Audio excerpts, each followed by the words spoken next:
말씀은 열왕기상 19장 말씀입니다.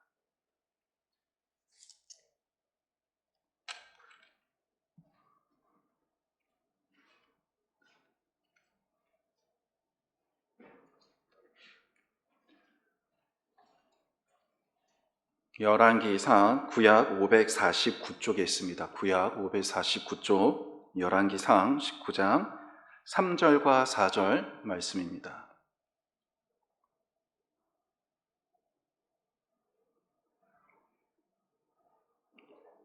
열왕기상 19장 3절에서 4절 말씀.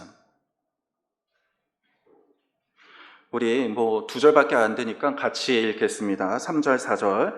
그가 이 형편을 보고 일어나 자기의 생명을 위해 도망하여 유다에 속한 브엘세바에 이르러 자기의 사환을 그곳에 머물게 하고 자기 자신은 광야로 들어가 하루길쯤 가서 한 로뎀 나무 아래에 앉아서 자기가 죽기를 원하여 이르되 여호와여 넉넉하오니 지금 내 생명을 거두시옵소서.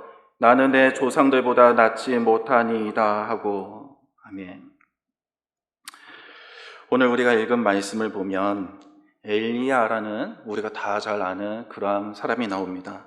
근데 오늘 우리가 읽은 이 장면에서는 어떠한 모습을 보여주고 있습니까? 나 이제 족하니 나 이제 죽길 원합니다. 그런 식으로 고백을 하고 있는 거예요. 우리가 알고 있는 믿음의 사람, 하나님의 종, 하나님의 선지자라는 모습을 생각한다라면 있을 수가 없는 일이에요. 그렇죠? 내가 이제 족하오니 이제 나 좀 그만 데려가 주십시오. 근데 이해가 갑니다. 저는 이해가 갑니다. 그 목사님이 말씀해 주셨지만은 저희 누나가 이제 나선교회 이제 오래 다니고 있고 시아버님이 이제 그 나선교회에서 장로님이십니다. 이제 그렇게만 이렇게 지내고 있다가 제가 이제 선교사로 중국에 있을 때에 한번 들어봐 하면서 이제 정 목사님 설교 CD를 이제 저한테 줬었는데 그 당시에는 이제 듣지는 않았죠. 제가 왜냐하면 맨날 이제 그런 사람들이 많잖아요. 한번 들어봐. 근데 항상 알고 보면 이상한 사람들이 많더라고요. 그래서 안 듣고 있다가 어느 날 이제 순간 속에 딱 엘리야의 이 마음처럼 내가 갖고 있었던 믿음이 뭐지? 내가 분명히 주님을 체험했고 내가 죄 용서받았고 구원받아서 내가 그 사명감을 갖고 목사가 됐고 그리고 중국에 사람이 필요하다 그래서 아무 그거 없이 계산도 안 해보고 집이 있는지도 모르고 그냥 밥은 해 먹어야 되니까 밥통 하나 사들고 가기도 했는데 어느 순간 내게 믿음이 있었던가? 나는 정말 주님을 나의 구주로 만난 적이 있었던가? 이러한 상황에 놓여지게 되었습니다. 그런 상황 속에서 정말 엘리야 같이 이러한 이제 다급하고 족하다. 여기서 그만두고 싶다. 내 생명도 그만두고 싶다 했을 때 불현듯 머리에서 지나간 게 뭐냐면 누나의 이 말이었어요. 한번 들어봐. 그래서 도대체 뭐길래 그러면 한번 드러나 보자. 이제 이렇게 듣다가 그제서야 이제 알게 된 거예요. 나는 주님에 대해서 알았지 주님을 만난 적은 없구나. 그러니까 저도 이제 모태 신앙이었던 거예요. 어렸을 때부터 교회 가고 어렸을 때부터 말씀을 듣고 기도하고 그리고 나름대로 이제 기도해서 손에 사마귀가 이제 10손가락 다 있는 거를 기도를 통해서 하루 만에 고침도 받고 나름대로는 그런 어렸지만은 체험도 있고 이제 그래서 나는 주님을 알아 믿는다고 했지만은 실제적으로 내가 죄인이라는 거 그리고 주님이 예수를 보내셔서 십자가에 피를 흘리는 그 사건이 내 사건이 되어졌다라는 것. 그러한 분명한 신앙의 이 체험과 확신이 없었더라고요. 그러니까 저는 그러니까 어렸을 때부터 교회 다녔던 그러한 경험들, 그리고 배워서 알았던 지식들이 있어서 내가 예수인이다라고 말을 했던 거지. 정말 내 심령 안에서 변화돼서 난 구원받았다. 나는 새 사람이 됐다. 나는 이제 아버지의 아들이다라는 그런 분명한 확신이 없었던 거예요. 그래서 제가 그 정동석 목사님의 말씀을 듣고 동시에 내가 주님의 말씀을 다시 읽어봐야 되겠다. 이전에는 내가 학문을 위해서 또한 내가 뭔가 가르치기 위해서 읽었더라면 이제는 내 심령을 위해서 한번 읽어봐야 되겠다 해서 이제 읽기 시작했죠. 그러다가 에베소서 2장 8절에 구원은 너의 힘으로 얻은 것이 아니라 하나님의 선물이다 라는 것을 딱 읽는 순간 아주 짧은 몇 초였는데 그 순간 내가 얼마나 큰 죄인인지 어떠한 소망이 없는 사람인지 동시에 주님이 다 해결했다. 내가 구원 너한테 선물로 줬다. 다 해결했다. 그러니까 풀리지 않았던 어떤 꽉 묶인 끈이 풀리듯이 자유함이 마음에 오더라고요. 그리고 동시에 주님, 내가 이거를 믿습니다. 내가 이제 주님의 아들입니다. 당신이 이제 나의 아버지가 되셨습니다. 이러한 고백으로 성경을 읽을 때마다 다른 게 안 보여요. 뭐 예전에는 뭐 학문적으로 했을 때 뭐가 A고 B고 그래서 C가 나왔고 뭐가 원문이고 뭐가 B문이고 했을 때 다 상관없이 뭐만 보이냐? 주님의 구원. 구원의 언약. 아담과 하와에게 주셨던 언약이 이렇게까지 지금까지도 나한테 이루어지고 있구나. 그 안에서 이제 확신을 갖고 이제 그렇게 선교 사역도 하고 또 한국에 와서 또 좋은 계기가 돼서 하나님의 또 인도하심이었겠죠. 가서 담임 사역도 하고 이런 중에 이제 제가 드리고 싶은 말씀은 이제 이 다음인 거예요. 구원을 받으면 기쁩니다. 그렇죠? 모든 게 내 안에 계신 주님이 함께 하셔서 다 극복할 수 있을 것 같아요. 근데 여러분 어떻습니까? 다 믿음의 저의 선배님이 되시고 오래전부터 정동석 목사님 말씀을 들으신 분들이잖아요. 구원의 확신을 갖고 살아갈 때 어떻습니까? 매번 내가 그 말씀 안에서 승리를 하며 살아갑니까? 아니에요. 아니에요. 여전히 나는 죄된 육을 갖고 있어요.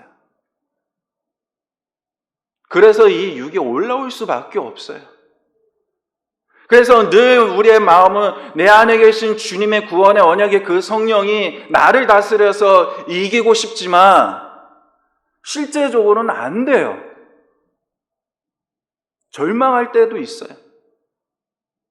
막 내 안에 뜨거운 성령이 있어서 이렇게 내가 내 자신을 언제든지 죽이고 뭔가 할 수 있을 것 같은데 내가 감당할 수 있는 거는 감당이 가능한데 내가 감당할 수 없는 것들에 대해서 실은 내가 감당하기 싫은 것들에 대해서 그 앞에 내가 서게 되면은 언제나 누가 이기냐? 내가 이겨요. 좌절을 해요. 그래서 실망을 해요. 그래서 내가 나는 언제까지 이 상황 속에 있어야 될까? 왜 나는 다른 사람들이 말하는 것처럼 뭐 점프 뛰는 것처럼 내 믿음은 왜 저렇게 점프를 뛰지 못할까? 흔히 우리는 그러잖아요. 정동석 목사님 말씀 들으면 정동석 목사님 같이 돼야 되는데, 근데 저도 그러는 거예요. 정동석 목사님 같이 돼야 되는데 왜 나는 되지 못하고 왜 멈추게 되는 걸까? 근데 오늘 엘리야를 보면 그런 모습이 나와요. 여러분, 엘리야가 바알 선지자와 아세라 선지자와 이 싸움을 붙게 됐잖아요. 그렇죠? 불이 내려오냐 안 내려오냐 그 제사단을 두고 이 싸움을 하게 된 계기가 뭡니까? 그 땅에 가뭄이 많이 있게 되었을 때 하나님이 비를 내려주시겠다 약속을 하시고 또 그리고 하나님이 하신 말씀이니까 보내신 거잖아요. 말씀을 하신 거잖아요. 그래서 그 말씀을 듣고 뜨거운 마음에 열정을 가지고 그 감히 나설 수 없었던 아합 앞에 나갔던 거예요. 그래서 이 제사단 이 싸움에서 이겼잖아요. 그리고 나서 이 뜨거운 마음에 아마 엘리야는 이제는 뭔가 이들이 변하겠지. 이제는 뭔가 내 안에 있는 하나님의 그 말씀을 속 시원하게 전할 수 있겠지. 그러면 그들이 듣겠지라는 생각을 했을 겁니다. 근데 결과가 어떻죠? 엘리야의 이런 생각과 다르게 이세벨이 듣고 내일 당장 너를 죽이겠다라고 말합니다. 여러분 생각해 보십시오. 그냥 한 사람이 나를 미워해서 죽이는 것도 실은 겁도 나고 두려운데 여왕입니다. 온 나라의 모든 군사를 동원할 수 있는 사람이에요. 그러면 이 주겠다는 말은 단순한 위협이 아니라 이거는 말로 표현할 수 없는 겁과 두려움을 느낄 수밖에 없어요. 이러한 말을 듣게 되었을 때에 하나님의 말씀을 직접 듣고 위대한 사역을 했던 이 엘리야가 보여준 모습이 뭡니까? 도망치는 거예요. 도망쳤던 거예요. 사환도 먼저 딱 해서 내려다 주고 그 다음에 사환 두고 자기 혼자 멀리 가서 도망치는 거예요. 근데 이게 어떤 마음이냐? 우리가 주님을 만났음에도 불구하고 어떤 상황에 딱 놓여지게 됐을 때 우리 마음에 들었던 고민과 똑같은 마음인 거예요. 주님을 만났으면 뭔가 내가 주님 안에서 이기고 승리할 줄 알았는데 갑자기 감당할 수 없는 일들이 퍼지는 거예요. 아무리 주님이 말씀하셨으니까 주님이 함께 하시니까 한다 그래도 감당할 수 없는 일들이 생긴 거예요. 이럴 때 어떻게 됩니까? 우리는 본능에 따라 움직여요. 왜? 여전히 육신을 갖고 있기 때문에. 아침 먹으면 점심 되면 배고프고 점심 먹으면 저녁 되면 배고프고 졸리면 커피 마셔야 되고 앉으면 눕고 싶고 솔직히 말하면 우리 그런 육을 갖고 있는 존재들이잖아요. 그러니까 이런 상황이 딱 놓여졌을 때 실은 어떻게 됩니까? 함께 하시는 주님을 바라봐야 함에도 불구하고 나를 보는 거예요. 내가 이걸 어떻게 피할까? 내가 이걸 어떻게 이겨낼까? 똑같아요. 우리가 그러듯이 엘리야도 똑같은 거예요. 이거 어떡하지?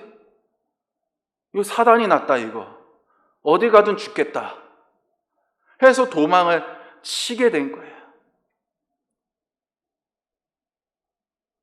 근데 엘리야의 이런 경험이 여러분 우리가 봤을 때 믿음 있는 사람이 어떻게 저렇게 못했을까 생각할 수 있지만 제가 봤을 땐 엘리야한테 꼭 필요한 경험이었던 거예요.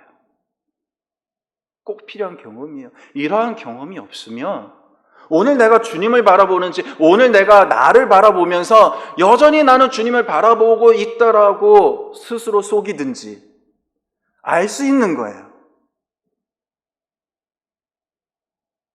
오늘 엘리야가 만약에 이 경험이 없었다라면 언젠가는 하나님이 또 경험하게 하셨겠죠. 그러나 이러한 경험을 하게 되었을 때에 엘리야는 그제서야 오늘 내가 주님의 말씀을 듣고 그 말씀에 힘입어서 주님이 맡겨주신 사역을 했음에도 불구하고 여전히 나는 내 자신을 바라보는 사람이구나라는 것을 알게 된 거예요. 여러분 우리가 읽지는 않았지만은 이 엘리야가 어떻게 하려고 했습니까? 로뎀나무 밑에서 나 죽겠습니다. 그냥 두십시오. 했잖아요. 그러니까 주님이 새를 통해서 먹이시고 마시게 하셨어요. 그리고 나서 호렙산으로 가게 하셨죠. 그리고 나서도 계속 먹게 하셨어요.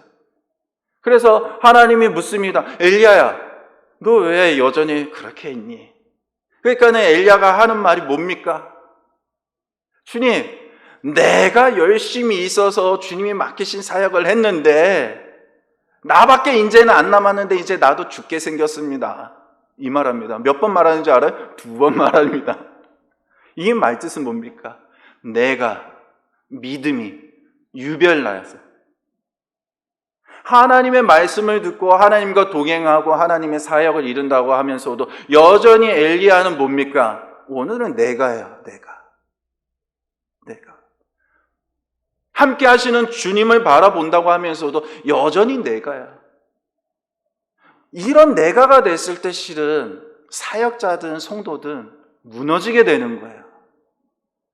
사기꾼이 되는 거예요. 나중에 이 시대에 종교의 이름을 가진 사기꾼이 얼마나 많이 있습니까? 요즘에 넷플릭스에 나오잖아요. 그렇게 되는 거예요. 그 사람만 유별나서 그렇게 됐을까요? 아니요. 오늘은 우리가 될 수도 있는 거예요. 하나님을 만난다고 했는데, 하나님의 인도하심을 받는다고 했는데, 어느 순간 봤더니 내가가 있는 거예요. 모세도 마찬가지였잖아요. 말씀 듣고 딱 가가지고 바로한테 하나님이 말씀하셨다, 나 데려가겠다 했을 때 바로가 처음에 어떻게 했습니까? 얘는 뭐니? 안 되겠다. 야, 갑절로 일을 시켜라 했을 때 사람들이 원망을 합니다. 근데 모세가 어떻게 했습니까? 그 말을 듣고 하나님께 원망하죠. 하나님, 된다면서요. 말하면 된다면서요. 왜 저를 보내가지고 말하게 해가지고 오히려 2배로 일을 시키게 만들고 사람들이 나를 원망합니다. 뭐 어떻게 해야 됩니까? 나는 못하겠습니다. 하나님을 그 불꽃 떨기나무 불꽃 아래서 만나고 말씀을 친히 듣고 했음에도 불구하고 여전히 뭡니까? 환경에 처했을 때 나예요. 나예요.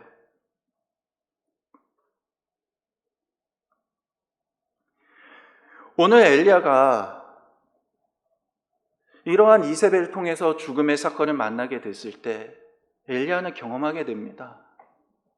내가 주님과 함께 동행하고 주님의 말씀을 따른다고 하였지만 여전히 나는 내가 주인이구나. 나는 주님이 나에게 비춰주실 때 주님 어떤 말씀이든 상관없습니다. 어떤 모습이든 상관없습니다.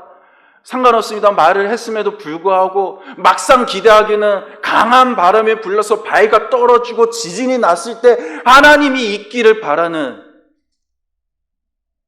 그러한 마음을 갖고 있는 나였구나. 주님이 조용한 세미한 바람결에서 말씀을 해주셨을 때 그제서야 깨닫죠. 나는 그러한 사람이었지만 주님은 그럼에도 불구하고 변함없이 나와 함께 하시는구나. 그 주님을 바라보고 그 주님과 함께 내가 가야지 내가 원하는 하나님, 내가 원하는 환경, 내가 원하는 조건, 또한 내가 원하는 믿음, 그걸로 가서는 안 되는 거구나. 엘리야는 그것을 깨닫게 됩니다. 이것을 알게 되었을 때 엘리야가 어떻게 합니까? 두려움이 없이 행합니다. 당당하게 행합니다. 어떠한 환경이 되든 어떠한 조건이 되든 이러한 과정을 통해서 오늘 나는 내가 아니라 나와 함께 하시는 주님의 그 구원과 그 언약, 그 말씀을 바라보는 것, 그 중심이 그의 심령이 그렇게 다시 변화가 되게 되었을 때에 그들은 어떠한 상황 속에서도 흔들림 없는 주님의 사역자로 주님의 아들로서 살아갈 수 있었다라는 것이죠. 모세도 마찬가지잖아요. 그렇게 원망했을 때 모세야 하면서 하나님이 다시 말씀해 주십니다. 내가 이렇게 할 거다. 내가 이렇게 할 거다. 내가 이렇게 할 거다. 너의 부족한 말 알아. 내가 모르고 보낸 거 아니야. 알아. 그래서 아론을 통해서 말하게 할 거다. 야, 너는 너 그대로 있고 너 자신을 부인하고 너에게 말을 하는 나를 봐라. 모세가 어떻게 합니까? 주님을 바라보죠. 하나님을 바라봅니다. 그 뒤에 모세의 모습이 어떻게 변합니까? 흔들림 없는 모습으로 주님이 맡겨진 사역을 이루어갑니다. 여러분, 우리도 마찬가지예요. 주님을 만나서 구원의 뜨거움이 있어요. 그 언약에서 살아가요. 그러나 우리는 우리의 자신을 늘 살펴야 돼요. 나는 늘 변함없이 주님이 주신 그 언약을 바라보고 살아가는가? 아니면 어느덧 나도 몰래 내가 주인이 돼서 내가 기준이 돼서 모든 것을 판별하고 모든 것을 판단하고 모든 것을 맞냐 틀리냐 보고 그렇게 살아가는가? 제가 말씀드릴 이유는 구원을 받았음에도 불구하고 왜 사람이라 이렇게 두려움이 없습니까? 왜 걱정이 없습니까? 사역을 하다 보면 여러 가지 일들도 경험도 하고 여러 가지 생각도 들기도 합니다. 그럴 때마다 드는 거, 주님 너무 힘듭니다. 주님만 바라보면 되지 한다고 말은 쉽지만 힘들어요. 저한테 여전히 칼같이 꽂는 사람은 여전히 있고, 내가 감당하기에는 내가 할 수 없는, 이겨낼 수 없는 환경들이 있고, 그럴 때마다 자기 전에 기도하면서 눈물이 나요. 주님이 저를 만나주시면 모든 걸 기쁨 가운데서 할 줄 알았는데 너무나 힘듭니다. 왜 감당할 수 없는 사람들을 만나주셔가지고 이걸 왜 제가 해야 됩니까? 그냥 내일 눈 뜨면 제 나이가 차서 은퇴했으면 좋겠습니다. 이런 마음이 들어요. 근데 기도하는 중에 참 감사한 거는 주님은 늘 저한테 말씀하세요. 내가 너 알아. 알아. 생각해보니까 그래요. 주님이 만나주셨으니까 그 주님을 의지하면서 나 주님 못하겠습니다. 도와주세요 라는 고백이 나오는 거 아니에요. 주님이 만약에 안 도와주시고 안 만나주셨으면 여전히 저는 제가 잘나는 줄 알아가지고 내 인간적인 방법으로 어떻게 할까 고민했을 사람입니다. 근데 환경을 만날 때마다 자연스럽게 고백하게 하시는 거예요. 주님, 저는 못합니다. 저 못하겠습니다. 왜 저 같은 사람을 만나주셨습니까? 근데 동시에 저 같은 사람을 만나주셔서 감사합니다, 주님. 제가 뭔데 주님 저를 위해서 아들의 그 피를 흘리게 하시고 생명을 잃게 하시고 그렇게 만나주셔서 부족하지만 당신의 사람이라고 하시면서 영혼을 이끌고 가는, 또한 주님이 원하시는 그 말씀을 전하게 하십니까? 주님, 나는 없어지고 주님만 드러나게 해주십시오. 이런 고백과 기도가 나오게 되더라고요. 근데 공감하시는 분들도 여러 계실 겁니다. 주님을 만나 살아가면 살아갈수록 어떻게 됩니까? 나의 고백이라는 게 내가 할 수 있습니다라는 고백보다는 주님, 나는 못합니다. 할 수 없습니다. 당신이 아니면, 당신이 나와 함께 하시고 나를 도와주시지 않으시면 나는 여전히 내 안에서 죄가 나올 수밖에 없습니다. 여전히 내가 옳다고 생각하는 바대로 행할 수밖에 없습니다. 이런 고백이 나오게 되잖아요. 만약 이런 고백이 나오지 않는다면 여러분, 우리의 신앙을 살펴봐야 돼요. 얼마 전에 제 친구의 목사님이 이제 목회지를 다시 찾기 위해서 백방으로 노력을 했어요. 실은 이제 서울에 있다가 춘천으로 옮겼다가 이제 용인 제 근처에 오면서 이제 개척을 해서 목회할 수 있는 기회가 됐었는데, 옆에 있는 친구가 실은 되지도 않을 것들에 대해서 된다라고 말을 한 거예요. 그러니까 그것을 믿고 기다렸다가 4년이라는 시간이 흘러가게 되었습니다.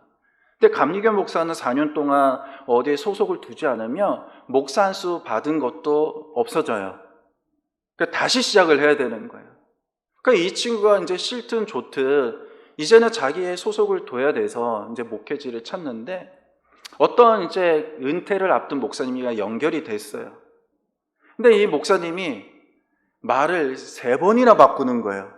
알겠다, 하겠다고 했다가 갑자기 하루 지나서 안 되겠다고. 그러고 나서 뭔가 또 급했는지 전화가 와가지고 하겠다고, 나 후임으로 오라고 했다가 이제 이 친구는 2번째니까 이제 변함이 없겠지 해서 자기 아는 목사님들한테 다 얘기했는데 안 하겠다는 거예요. 그 2번째잖아요. 근데 3번째 또 연락이 된 거예요. 그래서 그때는 확신을 받았어요. 분명히 하실 거죠? 분명한 거죠? 했는데 이 목사님이 또 하루 만에 말을 바꿔버린 거예요. 실은 이런 변수들이 너무나 많아요. 그러니까 이 친구가 마음의 상처를 너무나 받은 거야.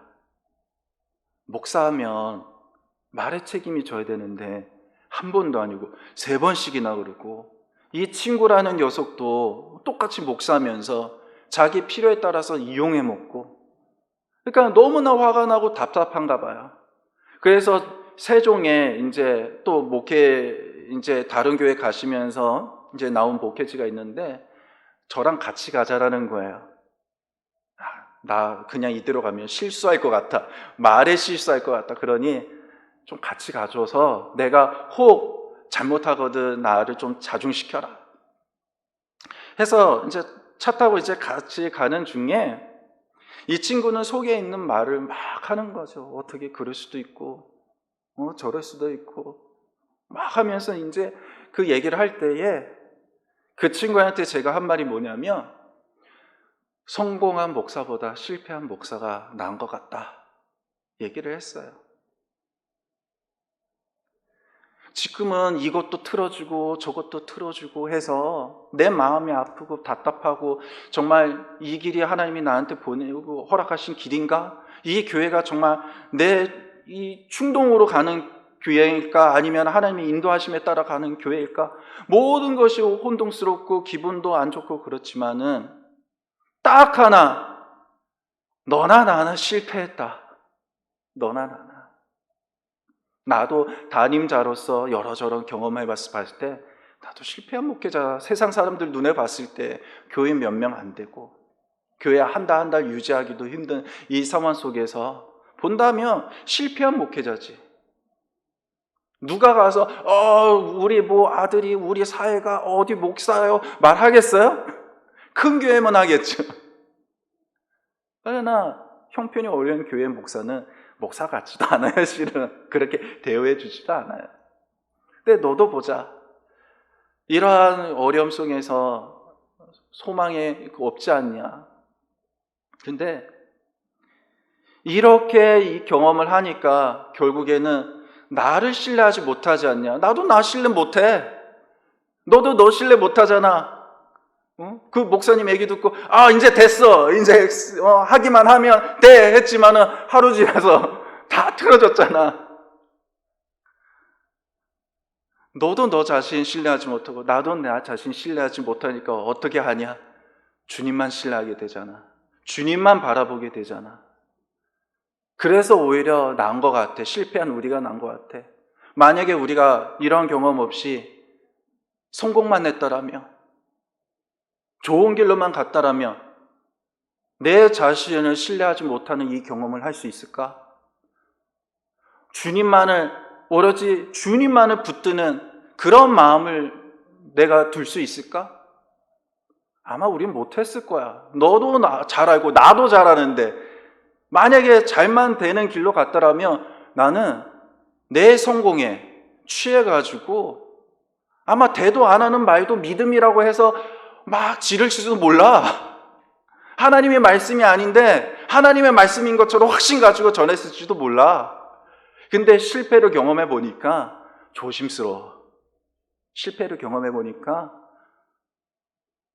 뭐 하나 내가 확신을 갖고 하는 것도 힘들어. 단 하나, 주님, 제발 저를 붙들어 주십시오. 주님, 저를 인도해 주십시오. 그렇게 말한 적이 몇 주 전에 있었습니다. 근데 여러분, 우리가 주님의 구원의 언약을 받고 그 확신을 갖고 살아갈 때에 실은 우리는 이러한 과정을 겪을 수밖에 없어요. 너무나 우리에게 이 과정이 필요해요. 이 과정을 겪으면서 우리는 알아가는 거예요.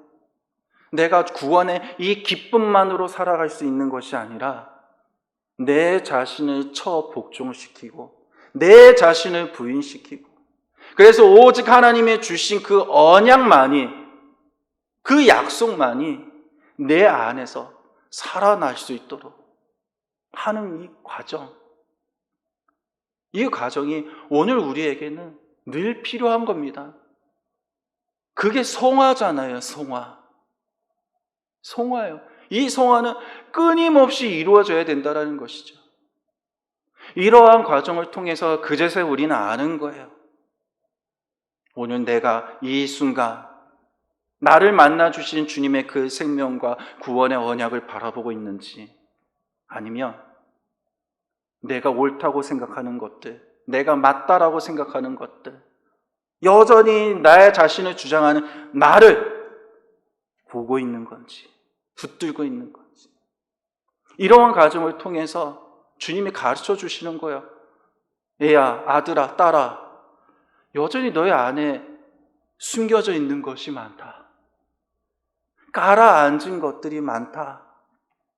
나는 너가 더 아들답게 변하길 원하고, 나는 오늘 너가 더 딸답게 변하길 원한다. 그래서 오늘 너 안에는 너뿐만 아니라 너라는 존재보다 거듭난 너 자신과 나의 생명이 늘 너와 함께하여 오늘 내가 원하는 그러한 일들을 해나가길 원한다. 주님은 변함없이 우리에게 원하시고 계시고 말씀하고 계시다라는 것입니다. 여러분, 이러한 일을 경험하는 것을 싫어하지 마십시오. 이러한 일을 경험할 때 좌절과 낭망하지 마십시오. 믿음이 없어서가 아니에요. 믿음이 약해서가 아니에요. 구원의 확신이 없어서가 아니에요. 오히려 구원의 확신이 있기 때문에 이러한 것을 경험할 수 있는 거예요. 여러분, 여행 준비가 된 사람이 여행을 가는 거지, 여행 준비가 되지 않은 사람이 여행 갈 수 있나요? 구원의 확신, 거듭남의 경험은 주님과 함께 이 여정을 걸어가는 시작인 거예요. 그리고 주님이 우리에게 분명하게 말씀하셨잖아요.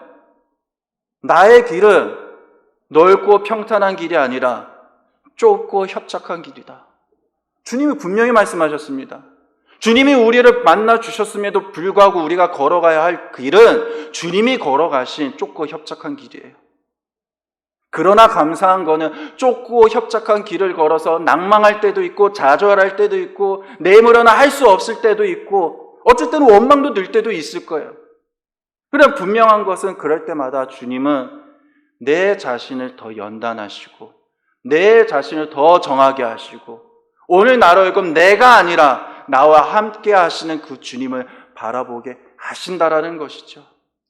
그래서 마지막 이 시대에, 정말 복음을 지키기 힘든 이 시대에, 진리를 지키기 힘든 이 시기에 오늘 우리 각자를 주님의 사역자로 세우시고 자신의 일들을 각 사람의 그 가정 속에서, 사업장 속에서 이루어 가신다라는 것입니다. 여러분, 이러한 믿음과 또한 이러한 소망을 가지고 우리 같이 걸어갔으면 좋겠습니다. 주님이 오늘 우리를 만나게 해주신 게 왜겠습니까? 너 잘났나 나 잘났냐 그 평가하고 비교하려고 만난 게 아니잖아요. 우리는 연약해요. 그래서 버팀목이 필요해요. 든든한 주님이 계시지만 우리는 육을 가진 사람이기 때문에 오늘 같은 믿음 안에 있는 형제를 통해서, 자매를 통해서 괜찮아, 나도 힘들어, 근데 갈 수 있어. 혼자면 힘들지만 똑같이 힘든데 야 괜찮아, 우리 물 한 잔 먹고 다시 가자. 응? 이렇게 서로 응원하라고 모이게 해주신 거잖아요. 우리 이렇게 서로 응원하면서 우리의 때가 언제까지인지 모르겠지만 주님이 주신 그 복음을 잘 지켜나가는, 그리고 잘 전하며 살아가는 저와 여러분들이 되시기를 주님의 이름으로 축원드립니다. 기도하겠습니다. 주님 감사합니다. 아무것도 아닌 저희들을 주님 만나주시고 이 인생이란 시간을 통해 연단하시며 정금과 같이 나오게 하심을 감사드립니다. 언제나 부족한 모습이지만 주님과 함께함을 잊지 않게 하시고 살아가는 모든 인생의 시간 속에서 내 자신이 아니라 오직 주님만을 바라보며 주님만을 붙들며 주님만을 의지하며 살아갈 수 있는, 그래서 온전한 아들과 딸의 모습으로 늘 변화하며 성장해 나갈 수 있는 저희들이 되어줄 수 있도록 주님 저희들을 늘 도와주시옵소서. 예수 그리스도의 이름으로 기도드렸습니다. 아멘.